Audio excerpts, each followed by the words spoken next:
तुम्हारी आयु बढ़ जाएगी। तो हमारे जो महात्मागण कोई 1000 वर्ष बैठ गया तपस्या में, वो 1000 वर्ष तक श्वास ही नहीं लेते थे, इसलिए वो मरते नहीं थे। तो यहाँ पर कर्दम जी 1000 वर्ष बैठे। 1000 वर्ष में देखा देवहूति ने इनके ऊपर तो दीमक लग गई। तो महाराज जैसे दीमक को देवहूति साफ करने लगी, कर्दम जी के नेत्र खोले। कर्दम जी ने कहा देवी तू कौन है? तो कहां से यहाँ चली आई वन में? देवहूति ने कहा श्रीमान जी मेरा आपका विवाह हुआ था, मैं ना महाराज मनु की पुत्री हूँ, आपकी पत्नी हूँ। कर्दम जी को सब याद आया। कर्दम जी ने कहा देवी इतने वर्षों से तो यहीं पर बैठी है, अपने घर चले जाना चाहिए था, घर जाकर के दूसरा विवाह कर लेना चाहिए था। अब देखो देवहूति ने कितनी सुंदर बात की। देवहूति कहती है आप कह रहे हैं कि मैं घर चली जाती और दूसरा विवाह कर लेती, परंतु श्रीमान जी जिस दिन पिता का घर छोड़ के आई थी ना महाराज मनु का, उस दिन अपने पिता को संकल्प करके आई थी आपके दरवाजे पर तभी आऊंगी जब मेरे पति मेरे साथ होंगे, अन्यथा मैं कभी नहीं वापिस नहीं।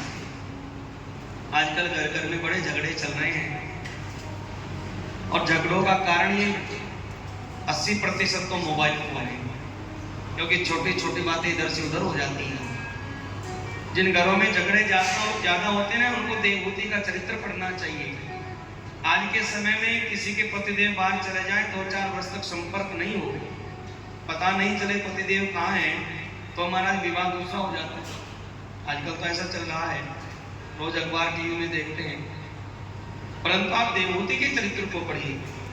देवहूति ने कहा पिता से संकल्प करके आई थी, वापिस आऊंगी तो पति के साथ आऊंगी, अन्यथा नहीं आऊंगी। कर्दम जी ने कहा देवी तूने तो बड़ा त्याग किया है, और आओ इसी सरोवर में स्नान करते हैं। दोनों ने सरोवर में स्नान किया, वृद्ध हो गए थे दोनों, तो दोनों ने सरोवर में स्नान किया। कर्दम जी का तप इतना श्रेष्ठ है कि उनके तप के कारण कर्दम और देवहूति दोनों अपनी युवा अवस्था में चले आए। राधे राधे बोलना पड़ेगा, जरा जोर से बोलना पड़ेगा। अब महाराज इसके पश्चात भगवान से कहा था कर्दम जी ने एक पुत्र होते ही गृहस्थी छोड़ देंगे।